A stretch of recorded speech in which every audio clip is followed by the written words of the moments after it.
tonight, the fewest amount since the Princeton game last year, 64 days ago. Yeah, a little different result. Yeah. Better result.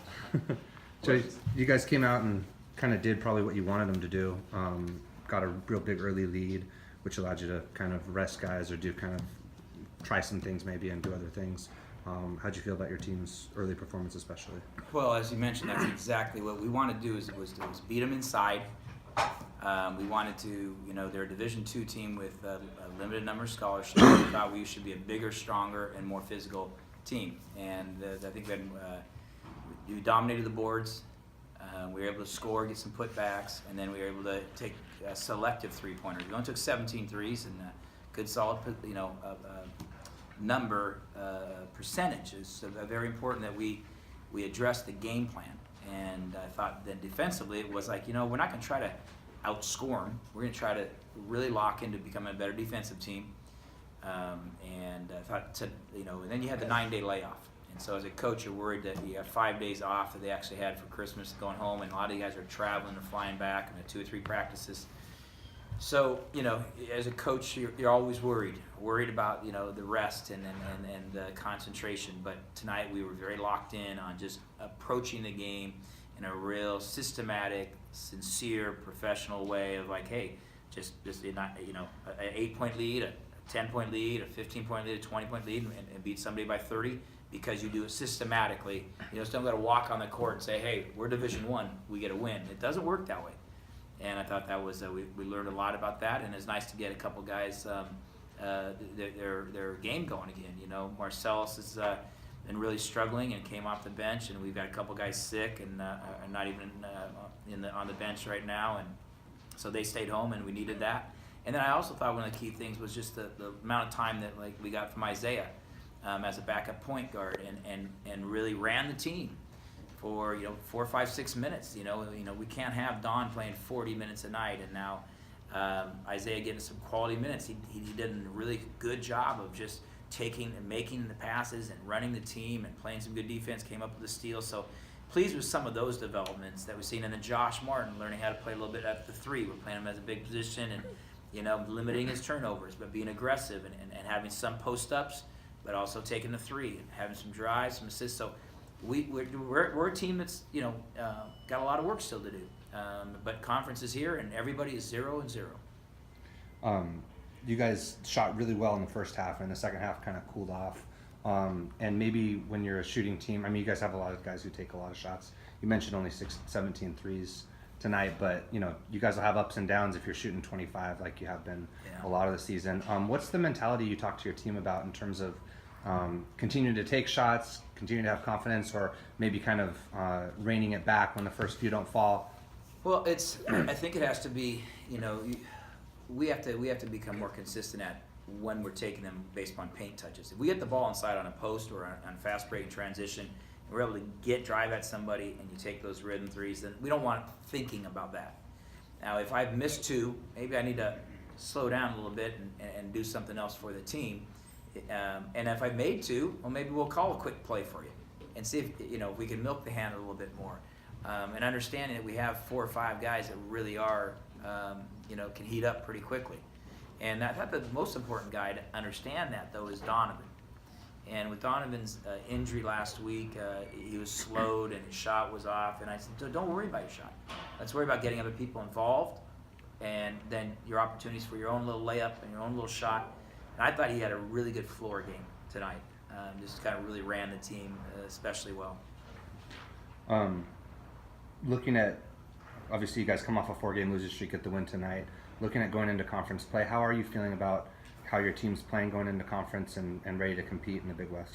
I'm really pleased how happy I am towards our health, having good health.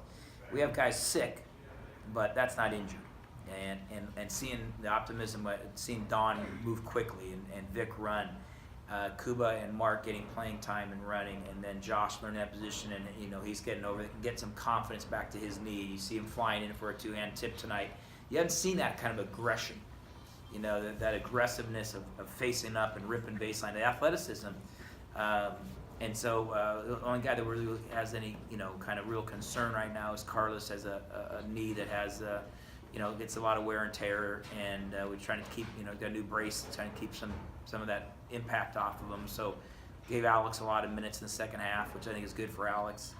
So I feel really good because we have all the pieces that we can work with. Now we got a lot of work to do in the next 8 to 9 weeks of conference with a lot of good teams, but we've been playing a lot of really good teams. We're not going to go into the game with Santa Barbara and Fullerton and not see something that we haven't already seen with Fresno State, with Princeton, with SMU, with Pepperdine home here, with UTA, a team that went and beat BYU. I mean, this is a really, really strong teams we've been going against, and so I think we're really prepared for that. And as long as you don't lose your optimism and you don't lose your belief in each other and the team, the program. Now you saw tonight, we had a really good business approach to it with a little bit of enthusiasm, fun, and excitement. New coach at Santa Barbara. What do you know about what they've been doing? Obviously, they're playing really well right now. And then Fullerton also had a pretty strong non-conference season as well with Coach Taylor there. What do you know about what they're doing and what's coming up for you guys? What's really impressive about Santa Barbara is they take really good advantage of the NCAA rule that allows grad transfers. So these guys, 2 of their players have played and graduated at another 4-year school, and they have a master's program they will get them into, so they're going to graduate school.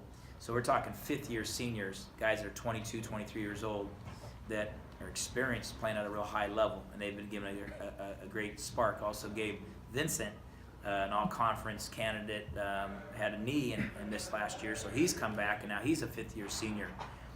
So they have 4 and guys he's like there. their 4th leading scorer. Yes, and exactly. There's 4 guys there with Leland King as a transfer, and who else am I thinking about I can't here? think of his name. Heidinger was Max Dill, only sophomore. But with 5 guys in double figure scoring, they've showed that they can fill it up. And I think that the background that Joe has at Arizona, giving those guards that freedom, and he's playing those 3 guards. And so we're gonna have to really be able to get out and defend. They shoot, they move it, they run some good stuff, and they defend it, and it's gonna be a real battle. Something that we're really looking forward to, because it's a great competition.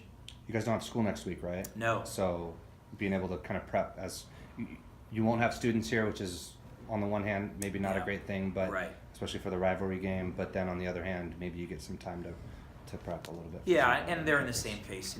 They're not back in the classes either. So I think both teams kind of like we equate this to our NBA schedule, where guys, look at you get to sleep in, you got to get up and get weightlifting, and you get something to eat, and then we have a longer film session. We're not worried about classes, and then we get a lot more shooting in, and then we can go through game plan, and then we have individual meetings. So we can spend 4, 5, 6 hours a day with our guys in different capacity, breaking it down and so forth. And they enjoy it, we enjoy it, but then reality will come in another 2 weeks and go back to school. So both teams got to do that, and starts off, like I said, it's too disappointing that the schedule doesn't allow the rivalry games to be scheduled during school session, but it is a quirk of the scheduling that occurs about every 5 or 6 years.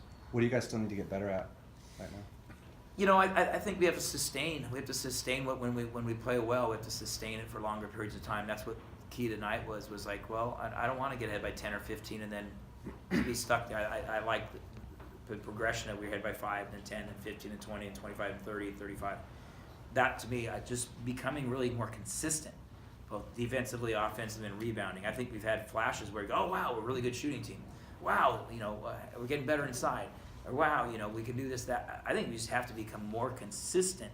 If you look at the game against UTA, and it's a tied game with 14 minutes to go, and then 2, 3 bad turnovers led to baskets, led to Hervey getting the shot. So sustaining game plans, sustaining offensive approach, maturity, and I think that's why you're seeing a team like Santa Barbara win. Is that they're a very old team. They're a very mature team.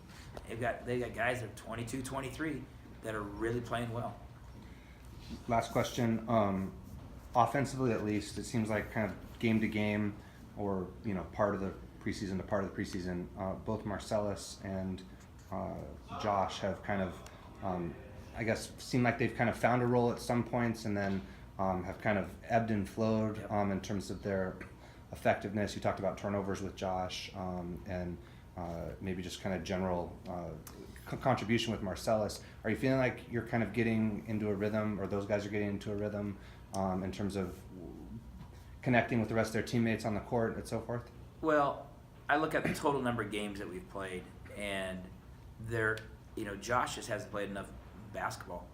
I mean, Josh has been injured 4 years. He's still really, if you look at his total number of minutes he's played Division I basketball in 4 years, you see this athlete, he can make these plays, but you realize he's very inexperienced. He needs playing time.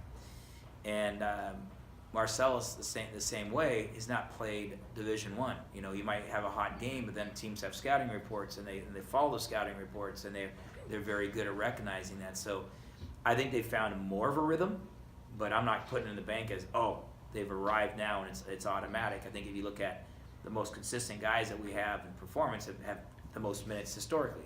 Vic and Luke kind of, they kind of give you a little something every night, kind of see what their performance is. Well, they're the seniors that played a lot of minutes last year, kind of understand the emotional part of the year, they understand the preparation.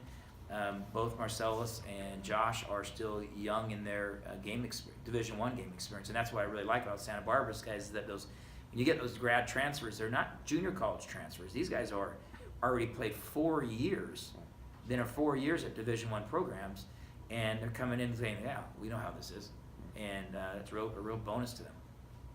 Thanks, Coach. Thank you.